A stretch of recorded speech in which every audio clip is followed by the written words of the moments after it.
So first of all, it's a pleasure, talking to you. Like, just as I got to know about this interviews and Dangals of Crime. So I did some research of my own, and then I was like startled to know of the different kinds of work that you've done. So your I would say the next project, Dangals of Crime, is this something that came from your mind? Is it, you developed this, or was it presented to you like somebody brought it to you, like, do this? Right. So basically, Vice Media is the production house behind this project, and Discovery is the broadcaster.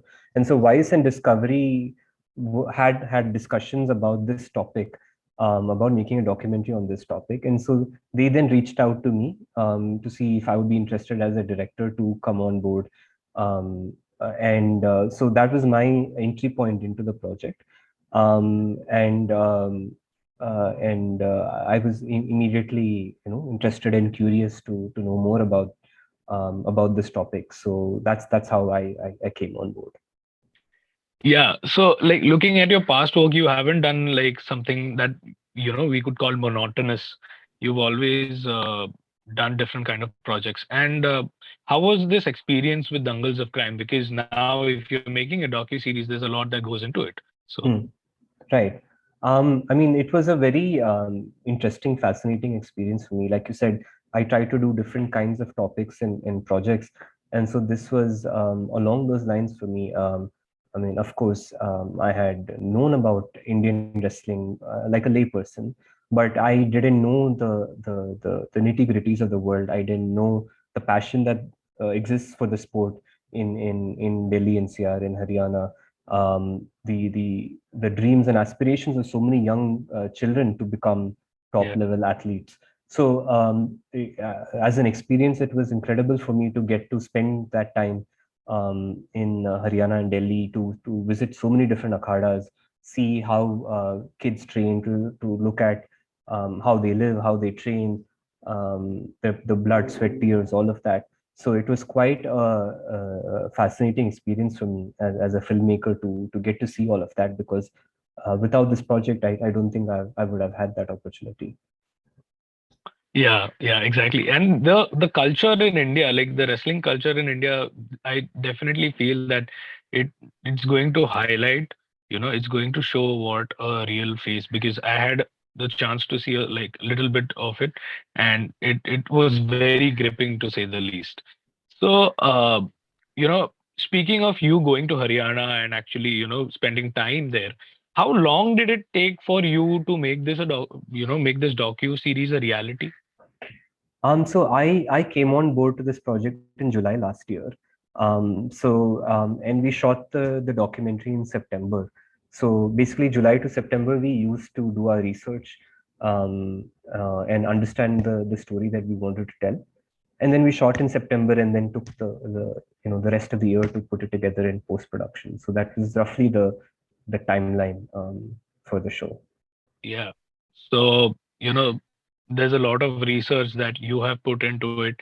And there are some big names. There are some facts that, people will be amazed to know about in this. So, what more, what does Dangles of Crime, offer to the audience? I kind of see Dangles of Crime from a content perspective. There's a twofold thing that I see. One is, of course, the crime aspect of it, but there is also the aspect of how did wrestling become what it is today in India, focusing on the North specifically. What wrestling was like in the 70s and 80s, what our aspirations were, what place dangles held in the minds of wrestlers at the time, and how many great wrestlers back in the day were not able to convert that into Olympic medals back then, and what were the reasons for that? What were the infrastructural reasons for that? What were the sporting reasons for that? And how that transformation happened, how we became a country that could win medals and are continuing to win medals globally. So I think that's also an interesting part of the story, to say that this is a sport that, in spite of this perception battle, in spite of the various struggles that they face, is able to keep pushing forward and keep winning. and that the passion has not extinguished on the ground. The passion amongst the kids to make it to the top is still quite strong. So I think that is also an aspect of this documentary that I feel viewers will find interesting, apart from, of course, the crime side of things. Yeah, exactly. So, I also feel that, it would be a matter of pride for a lot of people to, actually see how far Indian wrestling has come, probably in just 2 decades, from the Yes, 90s to the 2000, early 2010s. right. So it's really nice. And speaking of wrestling, like, did you have some kind of a wrestling fandom for amateur or professional wrestling as a kid or something? Um, uh, to be honest, I didn't. I mean, of course, like the WWF, the WWE that everyone grows up on, which is not professional wrestling. But no, I mean this project was really my first entry point into properly understanding um, wrestling, both from a cultural and a sporting level. I am someone who loves sports in general and finds sports stories very interesting.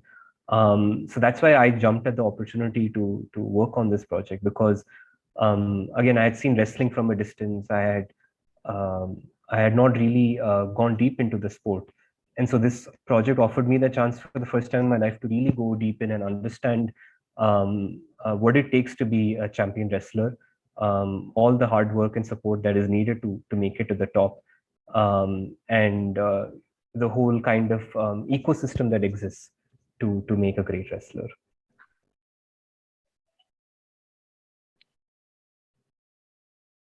That's absolutely great to know. Uh, Speaking of which, I have my last question for you. So, with this entire project, it's something that no one has tried before, and I would say a dedicated series for amateur wrestling or the akhadas of India. Uh, so when you were getting into the gray side or the dark side of it, how difficult was it for you to film all those things and get all of it captured in the camera?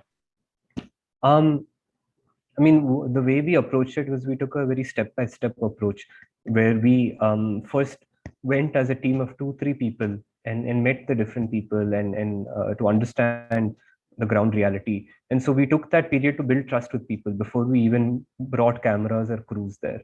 So once people believed that our intentions were good and that we wanted to tell their story through their voices, it became easier after that. And so after that, we brought our cameras and we were able to shoot with them.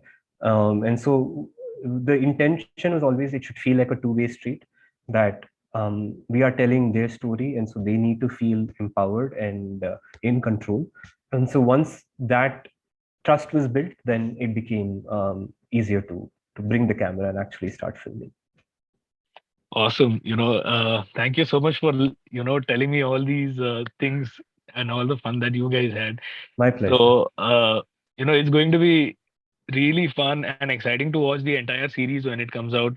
Being I am a wrestling fan, so it's obviously gripping, but seeing something, even I didn't know so much of the Indian Hmm. culture. So really, thank you so much, and thank you for your time today. Thank you so much, Ishan. Pleasure talking to you.